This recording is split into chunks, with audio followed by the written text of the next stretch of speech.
I'm Marilyn Manson. I'm here because my new album, Mechanical Animals, comes out tomorrow.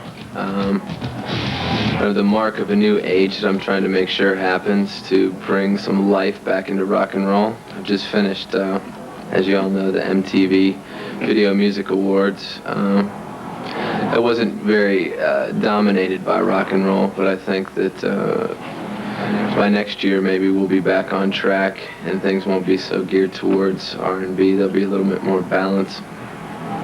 I think it's been the music industry, along with conservative America, that has followed the era of grunge music and made rock and roll less and less relevant. It's something that I focused on greatly while making this record, and I hope that what I did is something that everyone enjoys, and I'd like to share it with everyone, and that's why I'm here today. So I'm going to talk about the songs and what went into making this record, and what I'm trying to give to the fans with this album.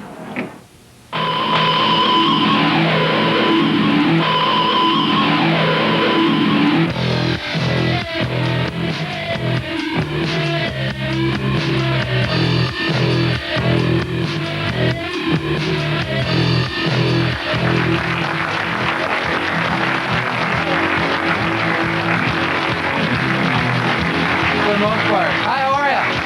Carson, Daly here. You just saw Marilyn Manson. He has addressed the nation, and now for the first time ever, the nation is going to address him right back. All live right here. We're joined by some of his disciples and detractors. They've swarmed our studio, and we've taken over Times Square to challenge Marilyn. Of course, I'll just be the medium guy. I'm not going to challenge anybody. You guys will have a half an hour right here. It'll be a heated half an hour, sort of a battle of beliefs, if you will. Matt Pinfield is out in Times Square. We're going to check out how the mobs are doing out there in just a little bit. If you guys are at home and you want to get involved, you can. It's 888-311-4343. We are live in New York right now. Now, it's no secret that Marilyn Manson has stirred up some controversy, but if you're not sure why, or you're just too embarrassed to ask somebody, have a look at this. Sick. Crazy. Out there. A person's worth is measured by not only how many people love them, but how many people hate them. Over the past several years, there's been a marked increase in the number of exceptionally violent, I think our music is a release of aggression.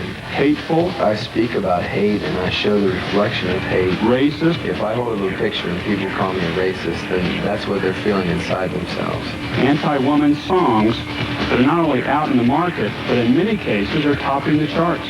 I think our fans are some of the only few intelligent people in America, and everybody else are the ones that are missing the point.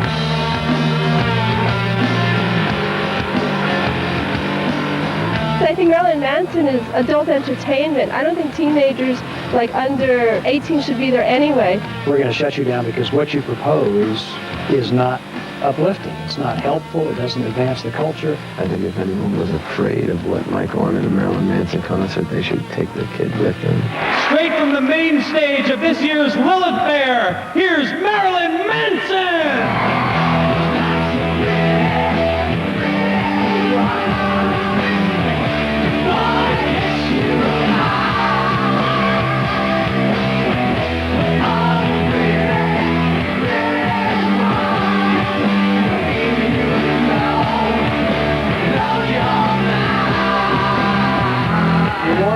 Creative way to show your ass goes to Marilyn Manson. People gravitate towards sensationalism, and the media feeds it. And you can either be manipulated by it or you can make it part of your art, and I just try and make it part of what I do.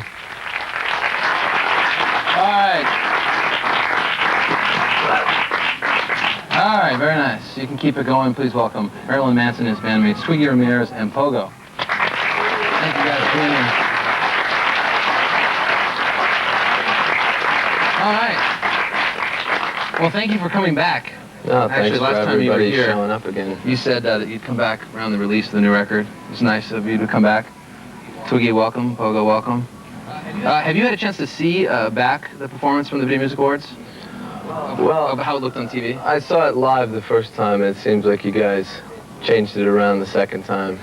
So I changed the lyrics a little bit, and we had some special performers on stage, and it seemed like What, give me an example. a little What got fear. missed? Well, the second time around, since there was such a big, silly controversy about saying queers on stage, which wasn't a hateful word, it was just a commentary. So we changed it to fags the second time to make sure. But you guys edited that out. But and we also had the Goddess Bunny, this very amazing performance artist that's in the Dope Show video, whose body is misshapen from birth, but she's an amazing performer. Right. I think everyone was afraid to show her because she didn't look like everyone else, but I think that's what makes her unique, and that's why we had her on stage. That's very cool. I'm interested to know who your dressing room was near backstage, because you're next to these people like Backstreet Boys and Puffy, all these people that we've talked about before. You don't exactly, I'm sure, respect musically. What happened? What was the backstage vibe like? I was actually upstairs, so I missed the whole thing, but you know, I learned to respect people on different levels, you know. I think as long as someone's expressing themselves, you know, I can't hate them for it. Yeah.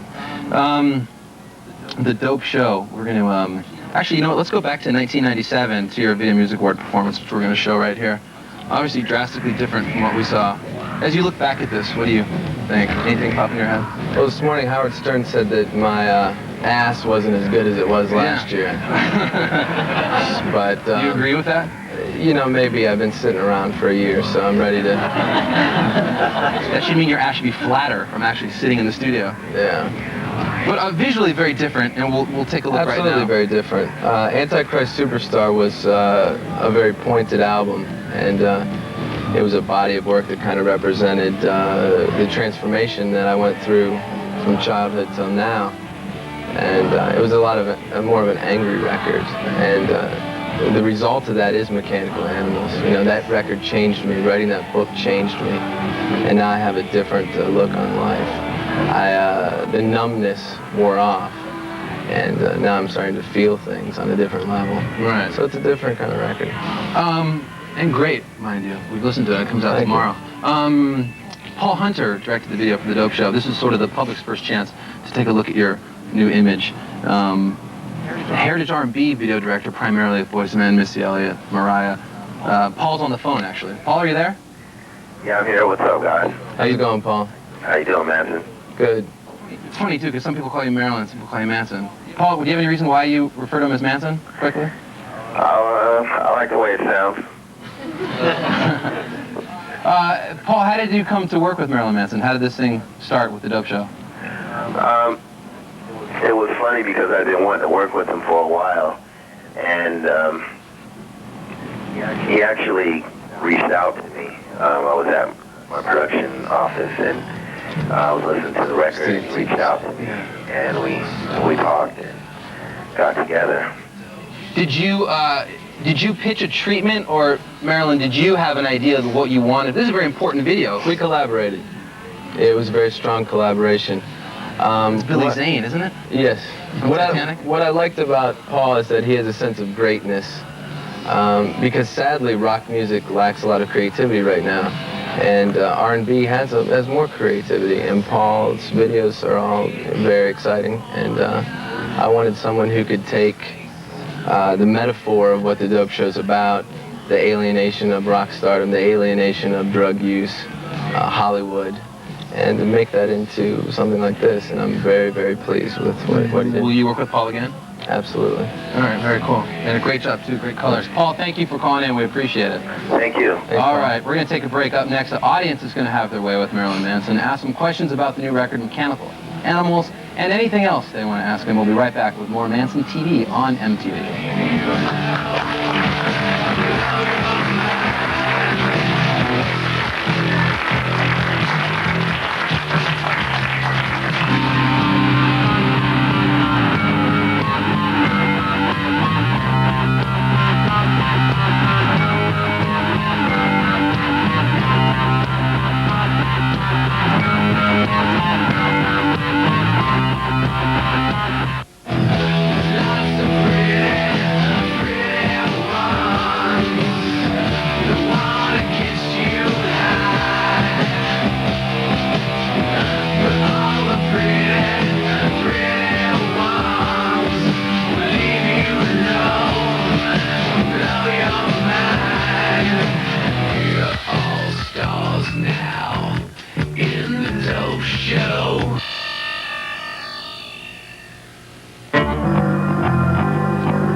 in anticipation of the release of the fourth record, Mechanical Animals, tomorrow. There's the crowd outside. And whose kid is that? That's crazy. Coming to a Manson event with your son? Twiggy's kid. Oh, it's nuts. Marilyn Manson, Twiggy, Ramirez, and Pogo joining us here, and a group of people, a very diverse group in the room. What do you think of the setting of this room? I actually walked in and thought that one of these mannequins was you. I did too for a second. I was gonna have sex with It's it. like one of those real dolls. This is like kind of like the Springer Show. It looks like I'm ready for it. Yeah. Well, Not in a bad way. I like the Springer Show. nothing's flown across the room yet, but Fight, maybe? you're right. We've got ourselves in this band, in this group, Christian rockstar, some diehard groupies, and editor of a very popular Marilyn Manson website, a youth pastor. We're going to take some questions from them now, starting off with Evan Moore, who I believe is in charge of the website. Evan, how are you? Evan, how are you? I'm fine, fine. You have a microphone, Evan? I can hardly hear you. Yeah, I got a mic. Okay, good. Your new album, Mechanical Animals, due out tomorrow, symbolizes a lot about drugs, and even in the booklet itself. Do you feel that the media will associate your album with drugs a lot more than usual? Well, the album has to do with drugs is often used as a metaphor besides the obvious term. And while writing it and after going through the transformation of Antichrist Superstar, I began to feel again emotions for the first time, strangely enough. And the more I began to feel, the more and more the world started to look like mechanical animals, and that was the theme that started running through that. And I was kind of studying in my life and in other people around me, and particularly in Hollywood, how we numb ourselves and make ourselves less human and more mechanical. And I mean, if they want to attach to the drug thing, I mean, that's fine. I mean, that's been part of my life. You know, it's not something that I hide or deny. What do you attribute that sort of feeling again? It's probably worse than what I felt last year. You know, I think I put myself through a lot of physical pain to make up for no emotional pain. Yeah. And that's what a lot of people told me, kind of in retrospect, is that when I moved to Hollywood a year ago, I started to repair myself in a lot of ways. And this record lyrically documents that repair.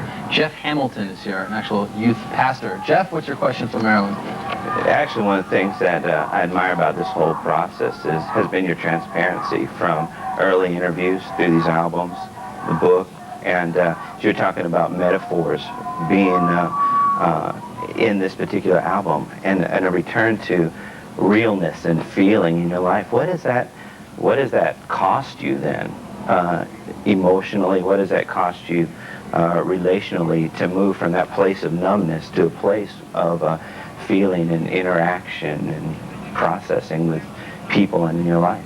That's a long question. Well, I mean, strangely enough,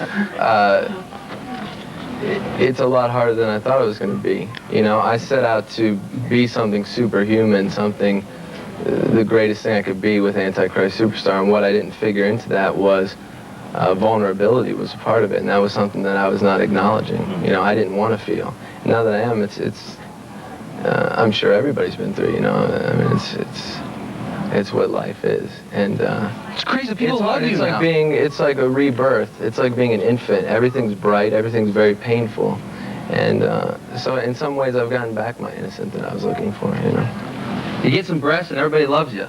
You can't hate them. Yeah, hell no. Especially yours. Look better than anybody else's.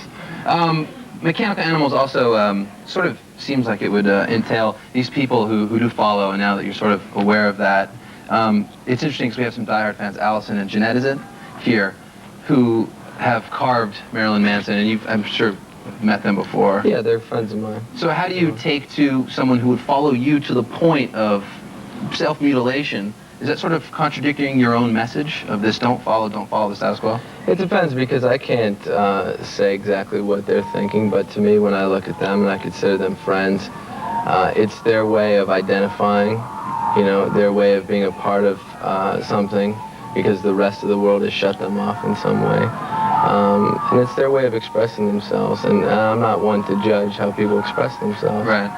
Is there any, this has been way too nice, is there anybody here who's not a fan? Anybody have the balls to say that? You're right here with them. Not you, Pogo. Yes, my name's Rob Hayes. I'm a senior at Princeton University, and I'm also the president of Campus Crusade for Christ there on campus. I would have to say I'm not necessarily a fan of your whole message. But again, this was something that I found interesting, is that if in my own intellectual pursuits, I find myself and happiness and joy in being a Christian, yet you preach that, there is no God and that God does not exist. Is that hypocritical? That's half true. I'm more against the guilt that Christianity imposes, but I think that God exists in art, and there's more spirituality in music than you can find in religion a lot of times. But I'm not one to condemn anyone's pursuit of God or happiness or anything like that. I just think that we're raised to feel very guilty for being ourselves, and that's a large part of what Christianity stands for. But I think there's great and valuable things in the Bible. If anything, Antichrist Superstar was a lot of parallels with my life with someone like Lucifer. Mechanical Animals is a lot more parallels between me and Jesus Christ.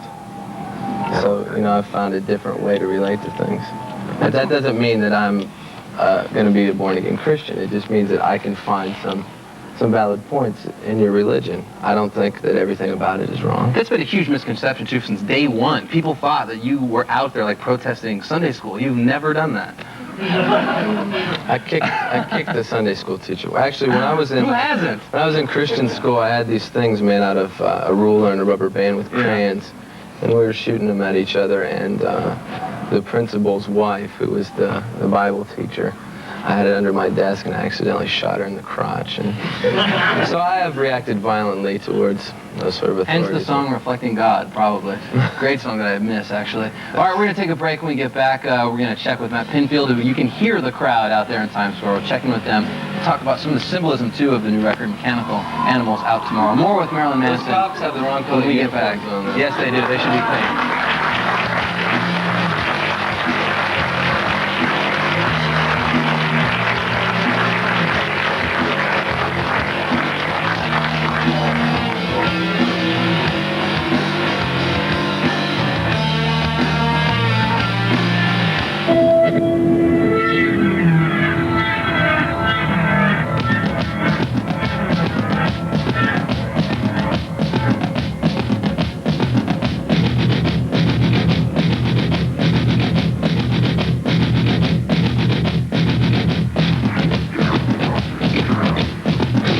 Strange things.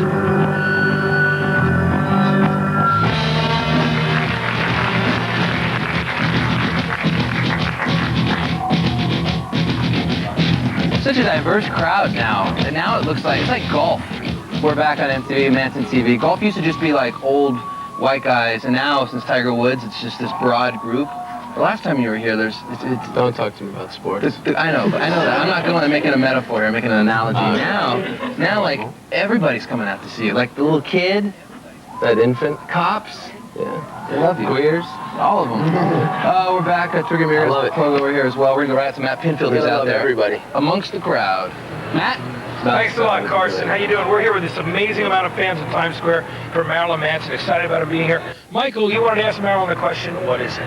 Marilyn, when you become president, who's going to be the first person to give you oral sex in the White House? Twiggy.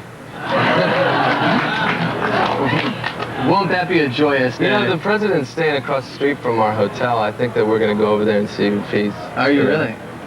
I got a cigar. We'll give him oral sex. Why not? Yeah, what the hell? Take a DV cam and tape it for us. Thank you, Matt. All right, Carson. All right, thanks. All right, where's Aaron as a Christian artist who's here? How's it going? What's your question for Mary? Striper? Striper's awesome. Those guys from Striper do drugs.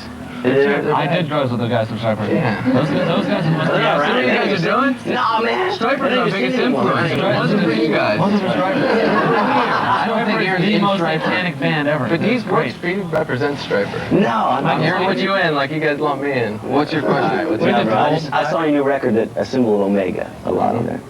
And I noticed that you alluded to yourself as the Omega or whatever. And all I know of the Omega is that God said he's the Alpha and the Omega. What do you mean by that when you say that? Very biblical reference. Yeah, biblical. There's a lot of biblical references still on this record and a lot of numerological references too, but the Omega symbol kind of represents the final stage of what was set forth on Antichrist Superstar.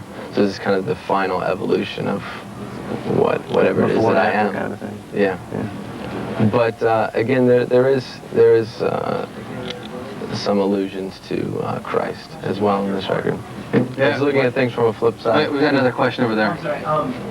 Go ahead, man. The image has always gone through like these changes, and obviously God through art is something very personal to you. I was wondering, do you see your art going a certain direction? Is it more spontaneous? Like, can you foresee some of the changes that may come in like the next 2 years, or is it just something that comes within on like a? Well, I think we've really grown as a band, and we're kind of looking at this record as a new beginning, a starting point. A lot of people would think that Antichrist Superstar was the most that we could do. This was our pinnacle, but it's really just the beginning for us, and it's hard to say. I think we're just going to always kind of evolve. I'm inspired by what I see around me. We're going to go right over to Gene. Gene? Hi, great. You have a mic? Okay. Oh yeah, I love your new look. It totally is great. Like it's everything about indulgence and glitter glam. I'm so glad it's back and you guys are bringing it back. But regarding like numerology, you were talking about that. Your new font is like using a 1 and a 5, and then the release date's the 15th, and there allegedly are 15 tracks on the album. Can you elaborate on? It's also January 5th is my birthday. I'm going to be 30 this year. That's half of my age. And the address of MTV is 1515. The number when Marilyn Manson also equals 6. There's a lot of different things, but if you look for coincidences, you'll start realizing that there are no such thing as coincidences, that everything has a purpose. What's a figure? Hey, I just have a follow-up to what this guy Gene said. Yelling out here. It is a Springer show, for crying out loud. Hey. Wait, make this quick, because we don't have much time. I just have like a follow-up to what this guy was saying. I mean, I respect you guys. I think it's great. You're having your big day and all that. But there are tons of bands that have been doing this whole glitter glam thing way before Manson ever came on the scene. Yeah, and I respect these guys. I'm glad they're making it. But it's like this whole rock star thing today is not about unity, and it kind of sucks because there's a lot of awesome bands, and there's no more unity anymore. Instead, it's just this selfish, like empire. For each. It's. All right, that's all I thought. Well, I don't think that they're.